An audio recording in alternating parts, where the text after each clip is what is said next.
బోరుగడ్డ అనిల్కి ఈ రోజుతో మధ్యంతర బెయిల్ ముగిసింది. మరి కోర్టులో హాజరవుతాడా, లేదంటే నేను తప్పించుకున్నట్టుగానే తను అక్కడికి రాకుండా తప్పించుకుని మళ్ళీ తన ఇన్ఫ్లుయెన్స్ వాడి మళ్ళీ ఆ కోర్టు నుంచి తప్పించుకుని మరింత శిక్షకు గురవుతాడు? అసలు ఏంటి పరిస్థితి? అంటే ఇప్పుడు బోరుగడ్డ అనిల్ ఈయనని అరెస్ట్ చేసిన తర్వాత ఎన్నో రకాలుగా ఎన్నో ప్లానింగ్స్ వేసి ఏ విధంగా తప్పించుకోవాలి, ఏ విధంగా బెయిల్ తీసుకొని బయటికి వెళ్ళిన తర్వాత విదేశాలకు కానీ వేరే రాష్ట్రాలకు కానీ అజ్ఞాతంలోకి వెళ్ళి ఏ విధంగా పోలీసులకు దొరకకుండా ఉండాలని ఆయన చేయని ప్లాన్ అంటూ కూడా లేదు, కలవని వాళ్ళంటూ కూడా లేరు. అయితే ఎట్టకేలకు పోలీసులు మాత్రం అరెస్ట్ చేశారు, ఓకే. కానీ వెళ్ళిన తర్వాత ఆయనకు సంబంధించిన న్యాయవాదులు కావచ్చు, అదేవిధంగా జగన్మోహన్ రెడ్డి తరపు వాళ్ళు కావచ్చు, ఎంతమంది వచ్చినా ఎన్ని ప్లానింగ్ వేసినా కూడా బయటికి మాత్రం తీసుకురాలేకపోయారు. సో ఎన్ని వేషాలు వేసినా కూడా ఇంకా నేను బయటికి రానని ఆయనకు మాత్రం అర్థమైపోయింది.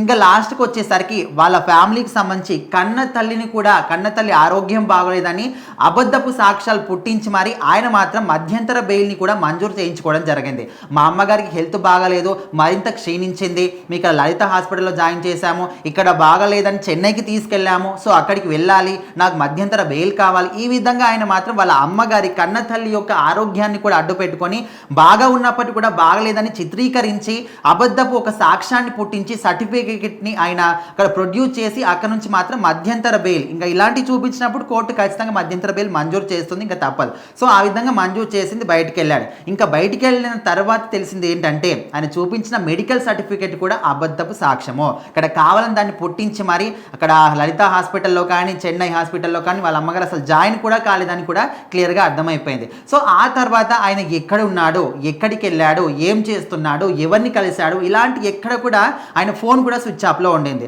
సో రీసెంట్గా మళ్ళీ బయటకు వచ్చి నాకు క్షమాభిక్ష పెట్టండి, నన్ను తూట్లుగా కొట్టేశారు, ఈ విధంగా మళ్ళీ చెప్పడం జరిగింది. సో ఇప్పటికైతే ఈరోజు మంగళవారానికి ఆయనకి ఇచ్చిన మధ్యంతర బెయిల్ యొక్క గడువు మాత్రం ముగిసింది. మరి ఇప్పుడు ప్రజెంట్ చూసుకుంటే వాళ్ళ ఇంటి దగ్గర ఇంటికి తాళాలు ఉన్నాయి, ఎవరు కూడా లేరు, అందరి ఫోన్లు కూడా స్విచ్ ఆఫ్ వస్తున్నాయి. సో మరి ఈ రోజు మొత్తం టోటల్గా డే అయిపోయిన తర్వాత కోర్టుకు కానీ పోలీస్ స్టేషన్కి కానీ వచ్చి లొంగిపోతాడా లేదా, అటు నుంచి అంటే పారిపోతాడా అనేది పెద్ద డౌట్గా మిగిలిపోయింది. ఎందుకంటే ఈ వ్యక్తికి రాని ఆలోచనలు అంటూ కూడా ఉండవు. ఎందుకంటే ఎంత ఘోరంగా మాట్లాడడం కానీ ఒక క్రిమినల్ మైండెడ్ ఈ విధంగా ఉండొద్దు అని ఎవరైతే అనుకుంటారో అదే వ్యక్తి ఖచ్చితంగా బోరుగడ్డ అనేది బెస్ట్ ఎగ్జాంపుల్గా తీసుకోవచ్చు. సో మరి ఇంకా ఎలాంటి క్రిమినల్ ఆలోచనలు తీసుకొచ్చి ఏ విధంగా బయటపడాలి, ఎక్కడికి పారిపోవాలని ఎన్ని ఆలోచన చేస్తున్నాడో తెలియదు. కానీ సో ప్రజెంట్ ఇంటి దగ్గర అయితే ఎవరు లేరు, ఇది ఒక మిస్టరీగా మిగిలిపోయింది. మరి ఆయన వచ్చి లొంగిపోతాడా లేదా? సో ఖచ్చితంగా మీరేమనుకుంటున్నారో కూడా కామెంట్ చేయండి.